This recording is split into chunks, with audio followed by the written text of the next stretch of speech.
Welcome to Walking with Jesus Bible Study. We are going to be in the book of Ephesians, chapter 3, verse 16. That he would grant you, according to the riches of his glory, to be strengthened with might by his Spirit in the inner man. And I'm going to repeat that.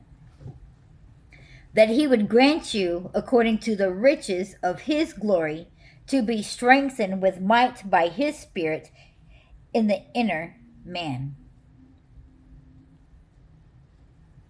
To the riches of his glory, according to the riches of his glory. There is no limit to the riches that God has. For he is and always will be all and everything. There is nothing too big or too small that he can not do. For all that is, was, or ever will be is God, because his name is I am. When you say I am, he doesn't say I am a professor, because that would limit him to him just being a professor. He wouldn't be anything else. But there's nothing after I am, because he is everything. I am that I am.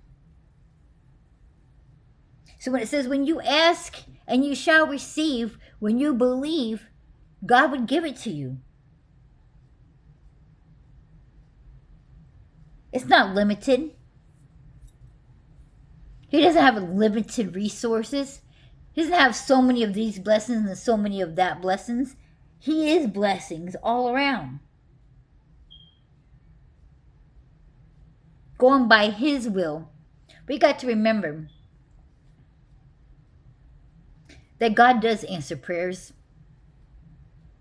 And there's a lot of people that ask for this and for that, and they're like, God didn't answer my prayers, and he didn't give me this and didn't give me that. You know, God has a right and the ability to say no. Because it also says in the scriptures, when people go, well, wouldn't that contradict what he said? That if you ask and believe, he shall give it to you? No, because it also says in the scripture, going by his will. His will. That he has no problem granting you anything. Especially if it has to do for the advancement of his kingdom and for his glory. But if it's all about you, most times he does not answer those. Because it's maybe not what you really need. And it really has no use for his kingdom. Some, when they ask and it's all about them, he does give it to them. Why? Because it also says in the scripture that he gives you whatever your heart's desire. And if he knows that that's all that you're about and you're not about him, you're not about his kingdom, you're just here for yourself, you're just here because you believe he is a genie of a lamp, he's just going to give it because that's what your heart is. And he's going to let you see that's where your heart lies. And because he's a merciful and gracious God, sometimes he does that because that will be the only blessings that you'll ever receive in your lifetime, because you will not be going to heaven. I know this sounds cruel and rude and a little bit of an eye-opener, but this is just truth and just as facts. It's in the scriptures. God is truth. This word is about him and his love that he has for us. The blessings that he places upon us. Any and all things. Is because his love and his compassion. He doesn't have to do anything. First of all, we've got to remember that he's God and he doesn't have to do anything. The fact that he chooses to is an honor. For we are not worthy, we're not deserving of anything. The only reason that he deems us worthy and deserving is because he said so.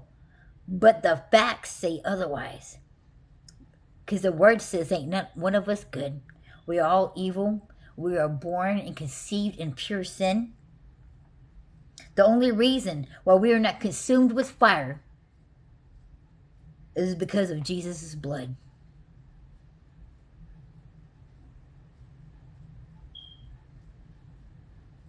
That when he looks down upon us, he sees Jesus' blood. He sees his righteous and holy Son and not our evil selves.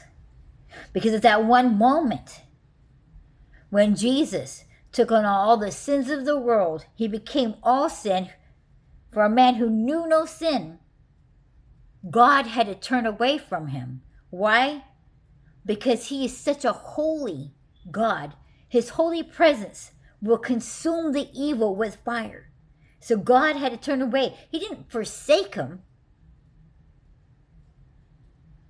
And that is the only reason why Jesus said, God, why have you forsaken me? Because he could feel him turning his face away from him. Because he had to. Until he descended down. Because he would have consumed him with fire. Because of the evilness. Because holiness cannot stand in the presence of such evilness. And it's why while we are on this earth, we are learning how to be more Christ-like. Just like any college, they want to receive the best of the best. So people who want to get into really good college, they do certain things to make sure they're top notch so that they are picked. Heaven deserves the best of the best. So he is teaching us to walk Christ-like, to be on the straight and narrow path so we can be as righteous and be as holy. We are not perfect by no means because we are not Jesus and we are not God.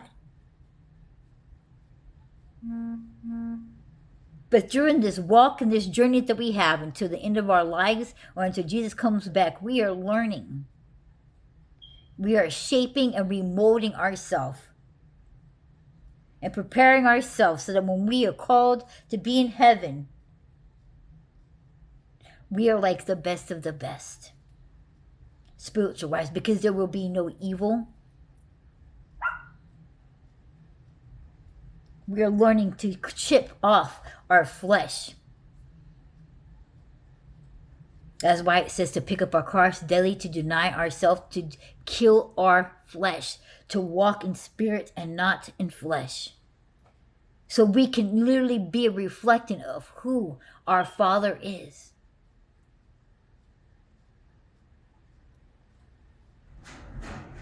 It's not going to be easy. The scriptures never said it was going to be easy.